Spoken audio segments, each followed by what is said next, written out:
Hey y'all, what's going on? It's your girl MizzTink. That's MICZ, not MISS. Yes, and we're here to talk about none other than Love and Hip Hop Hollywood, Season 2, Episode 5. Alright, so let's go ahead and get into it because I ain't got that much longer. Okay? Anyways, so the scene opens up where we see Moo, aka Monice, and her mom running or whatever, exercising, and apparently, Monice and her mom had a bad relationship, and Monice basically wants to repair it. But as we see, Marla, whatever, she wants, I think that's her name, is Marla, whatever, wants Monice to basically to focus on her priorities, her son, her career, and everything. Remember last season, Monice had that little dildo thing or whatever, bitch, that shit didn't go anywhere, because, yeah, but her singing career, the girl could sing. I say stick with singing, and of course her son. But I was wondering, why was your son last? He should have been first. I'm just saying, but it is what it is. It is what it is. Anyway, so they're talking or whatever, and then she mentions how she's in a relationship. Her mom like, oh Lord, and she wants to meet basically Uncle Rich or whatever. So they decide to do the dinner thing, and I love how her mama said, well, you like change. That's just how you are. So basically, Rich ain't gonna be around long, as we can see from Instagram. Anyways, let's go ahead and press play to the next scene. Alright, so next we see Overcooked Shea Bird and Crimson Chin, aka Soulja Boy and Nia, walking or whatever, and that's when, Overcooked basically goes on to tell Nia about, or should I say Crimson Chin, about how greased up red about how greased up red bell pepper, aka Nas, came up to the house and talking or whatever, and of course, Crimson told Overcooked about how greased up red bell pepper basically, how they got into it in the, I guess whatever episode that was, and they got into it or whatever in the restaurant or whatever. And so that's when Overcooked decides that, Crimson and red bell pepper should basically get together and have a sit down and talk. So basically Overcooked can tell Red Bell Pepper basically what it is, that him and Crimson gonna be together forever. And Crimson looking like, what you really telling her? I'm like, girl, you should have been suspicious. Been. Oh yeah, and one thing I want to add, like, Crimson, you should know that Overcooked ain't gonna change. I'm just saying, he had you and Red Bell Pepper back to back. I'm just saying, y'all was the Thotsy twins. So of course, Crimson, Overcooked ain't gonna change, girl. Get it together. Where's your child? Why you worried about Overcooked, Crimson? You need to be worried about your child. I'm just saying, okay? And if you don't know who Crimson Chin is, that's aka Nia Riley. That's what I call her. Anyways, like I was saying, let's go ahead and press play to the next scene. So the next scene opens up where we see Amber Man basically meeting up with Miles or whatever. So basically from, what she said from the episode last week, that she wants some answers or whatever, so that's why they're meeting up. And of course Miles is giving Amber Man the run around or whatever, talking about be patient, Miles, you just need to be honest with the girl and tell the girl what's up. I'm just saying, I don't understand, she's going to see it on TV anyways.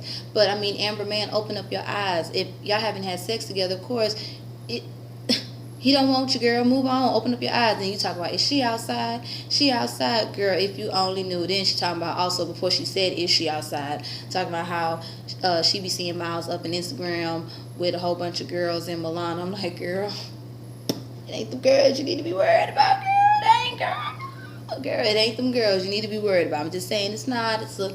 But anyways, basically, she gets tired of hearing what Miles have to say. Basically tells him, whenever you're ready to be a real man, hit me up, and then throws this little, whatever that was, little napkin at him and walks off. I'm like, girl, whatever, girl. Let's go ahead and press play to the next scene. Alright, next we are introduced to Shonda and Willie from day 26 or whatever. Shonda and Willie been together, I guess, 13 years, and they're married. They got 2 kids, and they basically saved up 6 months worth of Chicago money and moved out to LA, which that's like, 2 or 3 months of LA money. And oh Lord, basically they struggling right now and stressed out or whatever, because basically Willie wants to do, chase his dream and be a solo artist or whatever. And he got 2 kids, and he has to support his family, and Shonda basically getting worried, but as you can see, she supports him too as well. So I think I'm gonna like Shonda. I mean, I like how she wants to get out there and do what she needs to do for her kids and support her husband at the same time. But y'all should have thought this through, because Chicago money and LA money are totally 2 different things. I would never live in LA.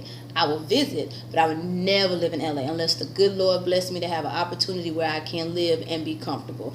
That's all I'm saying. But anyways, go ahead and press play to the next scene. Ooh, Mona.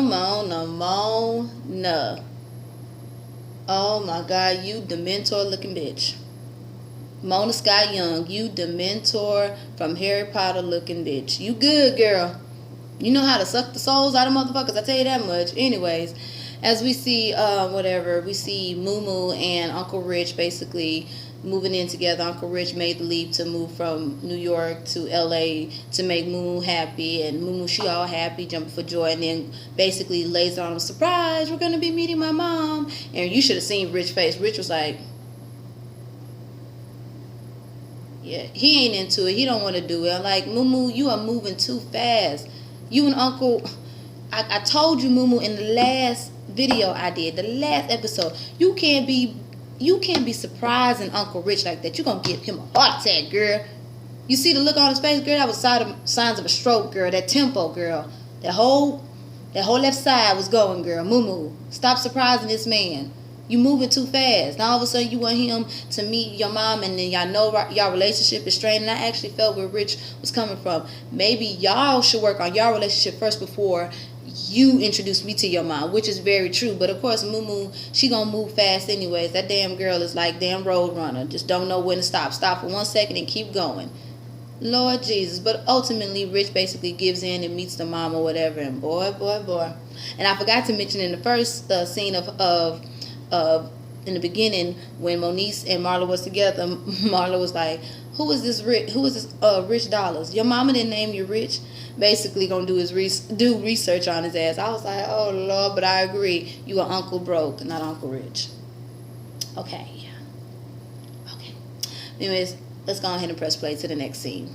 Alright, y'all. Next we see none other than the caramelized red bell pepper herself. Next we see Crimson and of course Overcooked. So basically Overcooked called Red Bell Pepper to meet up and talk or whatever, and as soon as Red Bell Pepper gets in or whatever, she sees Crimson on the arm of Overcooked, and she like, what the fuck is she doing here? Does Overcooked want me to punch her in the face? I'm like, oh Lord. So anyways, once they sit down or whatever, caramelized red bell pepper basically goes on like, what's up? And then here go Overcooked talking about, what's up? I'm here to tell you that it's going to be me and Nia. And that's when, red bell pepper was like, well, that's not what you was saying. What you was texting me and whatever, and basically pulls out her phone and the text message. And that's when Crimson was like, I want to see these. So as soon as Crimson sees, she's reading. No, let me get my phone so I can do it. Crimson is reading, looking, and then, looks back over. And basically it dawns on her, yeah, the reason why this girl is tripping is because your Overcooked shaved bird, a.k.a. Soulja Boy, is leading her on or whatever. Like, come on, Crimson. Use that chin other than breaking bricks. I want you to, come on now. And then, like I said again, where's your child? But anyway, so that's when, Red Bell Pepper basically goes off on Overcooked and talking about, if you want to be with her, just leave me the fuck alone. And then basically says, didn't you not even try to invite me to your house, kissing on me and stuff? And that's when Soulja Boy was like, the fuck? Overcooked didn't know what to say. He didn't think the text message was going to come out like, duh, dumbass. You bring these two thoughts together, of course, the truth was going to come out. Like, you're so dumb. I told you've been left in that oven too long. That's why your ass dumb. I swear, Overcooked, you look like an STD that they have yet, do you hear me, yet to start researching the cure for. That's what you look like. Anyway, so that's when Overcooked basically gets mad because, Red Bell Pepper was calling him out, talking about, what, I don't have to be with none of y'all, and because I got a million bitches on my dick. And I'm like, oh my God. And I'm like, Crimson and Red Bell Pepper, y'all see this nigga disrespecting y'all. Y'all some damn thoughts. Like, Crimson, if that ain't the cue to move on, move on. Why you sitting here talking about you fucked up, you lying? Duh, Crimson. You got powers on that chin, so I'm going to need you to move them powers from that chin to that brain of yours and think. And you know what I'm saying? Basically, Red Bell Pepper basically tells Crimson, you thank you or whatever. And that's when Crimson basically says, I would never thank a hoe. And Crimson, I'm going to need you to be on your feet. If you already know there's beef between you and the chick, don't be sitting down letting that girl get the best of you. Stand up. So anyways, they go back and forth. And that's when, Red Bell Pepper got mad, picked up that drink, threw it at, and then just started hitting the bitch. I said, oh, shit. Grab the hell. I was like, oh my God, Crimson getting dragged. Use the chin. I'm like, oh Lord. I'm talking about Red Bell Pepper got the best of her. I was like, I was like, Lord.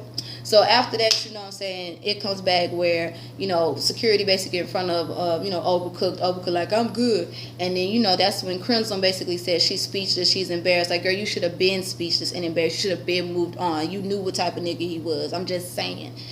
Where's your child again? But anyways, so, you know, that's when the security basically, they been ushed off, you know, caramelized red bell pepper. And, you know, that's when Crimson just looking like the fuck, embarrassed and everything. And that's when Overcooked basically like, man, I'm sorry I put you through that. If I would have known she would have did that, I would never put you there. But, you know, you down for me. I'm like, oh my God, slap the shit out of him, Crimson. Use that chin and slap the shit out of him, girl. Come on now. But no, she just sits there and looks at him. He takes off this little fake ass ruby chain, talking about it costs $5,000. Nigga, whatever. You gave her something of yours. You didn't even take her to the jewelry store and let her pick out some shit. That's strike one. And then, bitch, you still sitting there. You didn't even slap this nigga yet. Okay, that's strike two. So he puts the shit on or whatever, and then talk about got little bracelet to the ruby. I was like, oh my God, it looked good, right? That was, oh my God. I was like, Crimson. But then again, you ain't learned shit or whatever. Oh my goodness. And that's basically, you know, he gives her this little whack ass kiss and she looking at him like, nigga, please. Again, you should have slapped that nigga. But whatever, Crimson, that's what you like, that's what you like, that's what you get. But anyways, let's go ahead and press play to the next scene, because I could go on and on about how Mona and her, again, Dementor looking ass, just sell your soul. Whatever. Let's go and press play to the next scene. Alright, so next we see Miles and Milan moving in together. And, you know, Miles basically still feeling down about how he has yet to be honest with Amber Man and tell her what it is. And that's when Milan was like, what's on your mind or whatever. You seem distant. And Miles basically tells him about Amber. Basically, Milan and Amber stay down the street from each other. And I'm like, oh, Lord. And that's when basically Milan was like, you need to tell her what's up. Tell her you in a relationship or whatever. Like, if you're not fucking this girl, why you can't tell her what it is or whatever. And that's when they basically go back and forth. Basically, Miles thing Milan doesn't understand. And I understand it's hard for him, but still, both of y'all knew what y'all was getting into. Again. But Miles, you need to be honest. So basically, that's when Milan basically said, you need to tell her, I'm going to tell her. And then Miles was like, well, if you tell her, you're going to lose me. And Milan was like, okay, nigga, bye. I was like, oh. Okay.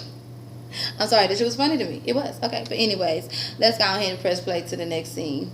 Alright, y'all. So next we see little brother, aka Ray J, and talking to his manager Cash or whatever about this new single he got coming out that has yet to be played out here in Houston, that I have yet, and like this was recorded 6 months ago, so I have yet to still hear your shit out here. I'm just saying. Called Brown Sugar with Lil Wayne or whatever. And, you know, they're supposed to be going out to Miami. But, yeah, he feeling some type of way about the whole Tierra and Princess thing. And I'm like, oh, Lord. Here we go. And then, you know, basically Cash basically lays it on him, talking about, my nigga, how you get him is how you lose him or whatever, you know. Basically saying, like, you know, Princess took Ray J from Tierra. So Tierra's probably trying to, you know, take Princess from Ray J. But we all know what it is. Tierra basically wants to be with Ray J. And she's a bitter bitch. Bitch, you need to grow the fuck up. I'm just saying. Hefty, heavy duty bag. Bitch, you need to go on with yourself. Okay. But anyways, you know, Ray J looking all stupid, talking about he prayed to God that, you know, Princess being sincere, because if he find out she's fake, he's going to expose her. I'm like, nigga, you did enough. So go on, little brother. Little brother. Please go somewhere. Brandy, get your brother. Oh, God, you have to be an embarrassment to your fucking peoples, to your whole Norwood family. You have to be an embarrassment. You just have to. Anyway, let's go and press play to the next scene.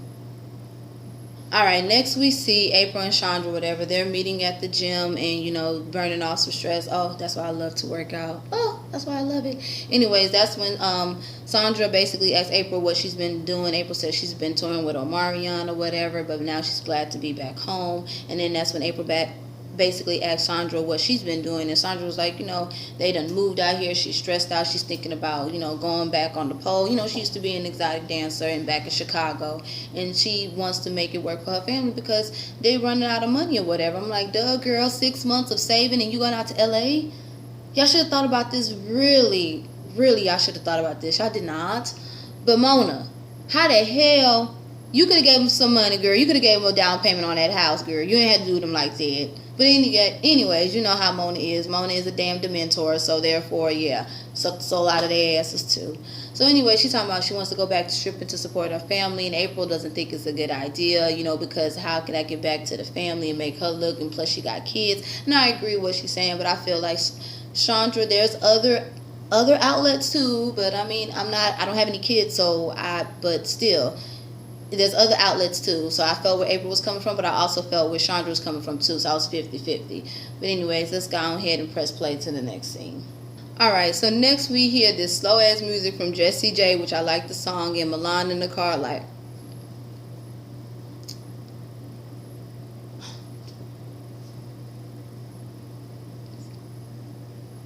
you know, he's on his way to Amber house to tell Amber what's up, but of course he doesn't. He chickens out about the shit or whatever, and then decides that tonight is not the night or whatever, so he's parked outside of her house and thinking and stuff, but then he was like fucking and drives off. He feels like he needs to tell her the right way, and Amber just sitting up in the damn house doing her hair like, Mona, whatever, edited at its acting at its finest, and you think it's supposed to be reality. Whatever you damn dementor, bitch. Whatever you damn dementor. But anyways, let's go ahead and press play to the next scene. Alright, next we're at the dinner, y'all. The dinner, we got Moo, Uncle Rich, and Miss Marla, whatever, meeting up. And as soon as Miss Marla gets there, Rich gets up to give her a hug or whatever. But what did Miss Marla do? Shake her hand. You don't know me like that. I was like, ooh, okay. So as soon as they sit down, that's when Marla was basically grilling Rich and brings up the fact of the age. So I guess he's like 38 or whatever, because you know Monice is younger. And then that's when she was like, so let's round it off, you're close to 40. And of course Miss Marla's like 46. So then, you know, that's when that's when Uncle Rich basically said, well, let's round it up, you close to 50. I was like, oh. They was just basically going blow for blow. And then that's when, you know, Miss Marla strikes the nerve with Uncle Rich when brings up the child support, talking about your name is Rich Dollars, how can you be so rich when you got child support? I was like, oh, okay. So Rich basically gets upset, talking about, you know, something on the internet, talking about how he makes, or should I say, pays enough child support to send his child to some type of college. I don't know, it wasn't no Yale, Harvard, or no Columbia, or no damn Stanford, damn sure not no damn USC, I'm just saying. But anyways, they go back and forth. Basically, it goes downhill. Monice gets upset and just lets out a like a big ass kid or whatever. And that's when, you know, Miss Marla was basically like, well, let's just say, you know, it's a start. And then Uncle Rich wasn't having it, talking about, no, it's more like an ending. I said, ooh, okay, he don't want to hear shit else or whatever. But I mean, Moo, what did you expect? You're over here rushing this man. Because, you know, that's when Uncle Rich actually brought up, before he said it's an ending, brought up the fact of their relationship, whatever, how that wasn't so good. So I'm thinking, like, Moo, you should have known better. You trying to rush. You up there mooing at the man at the top of your lungs. You should have thought about this better. I'm just saying. But anyways, let's go ahead and press play to the next scene. Alright, y'all. Next we see Willie and Shandra or whatever, you know, they, you know, Shandra sitting in the living room going over these past due bills, and Mona really actually, you damn dementor, actually, you know, had zoomed in on the past due and all that stuff, and they going back and forth. And you know, that's when, you know, Shandra brings up the fact that she'll go back out and get a job, but basically go out and get the money by stripping, and Willie just basically doesn't want that. He's basically showing that he's the man. He doesn't want his woman on no pole. You know, they got kids. It was hard for him to deal with it when they was dating, but now she married with kids. He doesn't want his wife to do that. And I'm like, I understand both sides. So it's like, y'all should have had a very long talk, because coming out there with that amount of money, obviously, yeah, money and being faithful is some two big issues in a relationship, and that right there, obviously y'all ain't talk about that. But I wish them the best of luck or whatever, you know. I hope they pull through. But like I said, you damn dementor bitch, you could have helped them out a little bit more. All them checks you be writing for them motherfuckers on the other franchises. But anyways, let's go ahead and press play to the next scene. Alright, next we see little brother, aka Ray J, at his video shoot in Miami, whatever. And we see, you know, Lil Wayne make his appearance. That nigga done lost weight. He was bigger than that. Wayne, this lawsuit getting to your ass? Okay. But anyways, obviously, because if they was name dropping Drake like a motherfucker, and all of a sudden now you got Wayne on here. Okay. Wayne must really need to check. Mona, Dementor, you spent a lot of money? Okay, but anyways, he makes only like a little 5-minute appearance or whatever, and they doing their thing. And then, you know, Princess, she's there in Miami too, but she's been cooped up in a hotel, so she comes to the set or whatever, and that's when Ray J basically comes off of the shoot and talk about, you know, when I'm on the shoot, I'll be focusing, but then I see Princess, and all I think about is the, you know, basically the stuff that, you know, Tiara's been, you know, telling him or whatever. And so that's when he basically starts talking to her about the whole stuff, how she's been acting, whatever, and then falls right into the trap and brings up the fact that Tiara texted him about them going to Vegas, and I was like, oh Lord. And that's when, you know, basically Princess lets him know, like, nigga, I set that up, I wasn't going, but now I see you've been talking to Tiara, so what the hell you doing talking to Tiara? Which I agree. And, you know, basically Princess had enough of it, so he was like, nigga, only way you gonna appreciate me is if I'm not with you. So they basically broke up or whatever. Ray J gets in her face, talk about, we don't trust each other or whatever, and that's when Princess brings it up, like, no, because a real man wouldn't let his woman go to jail. And that's when Ray J was like, I ain't let you go to jail. I'm like, nigga, please, have we forgotten? Okay, whatever. And she basically, you know, calls him a bitch ass nigga, well, throws a drink in his face and calls him a bitch ass nigga, and I was here for it. Princess, you could do so much better, because little brother with his controlling issues, you could do so much better. Let Tiara deal with that trash, that motherfucking headache. You could do so much better with that banging ass body. You got it. Yes, baby, you have Floyd. And Floyd compared to local artist Ray J, Dorian. Okay, yeah. All right. And again, wait, before I even press play, Princess, get in Tiara's ass. I can't wait till the next episodes. Princess, get in that ass. Yes. All right. Now, let's go ahead and press play to the next scene. Okay, last scene of the night, y'all. We see Miles and Milan basically, you know, in their apartment, whatever. And then, you know, that's when Milan asks him, you know, where you been at, because Miles went to his auntie house or whatever. And then, you know, that's when Miles tells Milan, you know, I went to my auntie house. And then Milan was like, why you lying? And Miles was like, what are you talking about? I followed you. Yep, he followed him and saw that he was parked outside of Amber's house or whatever. And then that's when Miles was like, well, if you would have stayed, you would have seen that I drove off, which is true if you was really following him. So they get the arguing back and forth or whatever, and that's when Milan basically tells Miles to get out. Miles like, nigga, I ain't going nowhere. And that's when basically Milan kicks his shit out, and I'm like, that one box? Okay.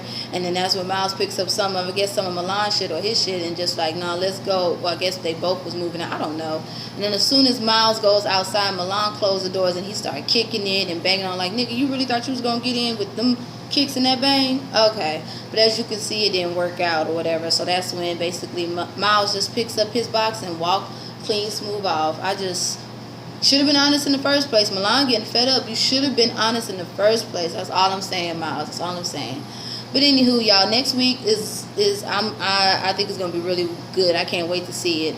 But anyways, y'all, that's my review for Love and Hip Hop Hollywood Season 2, Episode 5. Just want to give a quick shout out to, of course, Ashley Miller, Jamar Washington, Sean Bradley. Again, you in my prayers, baby. James Caldwell, you're in my prayers as well, sweetheart. Justin J, 1232. The Ghetto Review, Lady Nika, Forest Rocks, Bondi Blue, Adrian Expressions, The Scorpion Show, Lovely T, 2002, and then also Janae Nebesa, Tiki 44, hey girl, S_Hutchinson, excuse me, A Sheet Thing TV, yup, DJ's World 101, yes, I got it to make sure,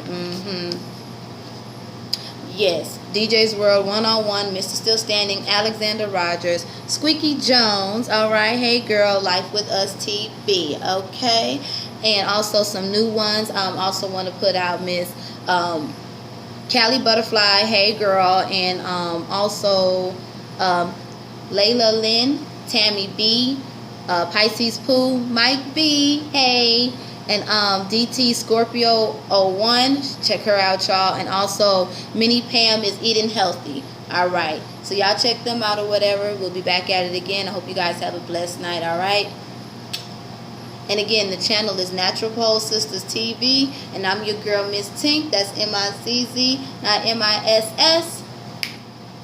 Have a blessed one, guys. Bye.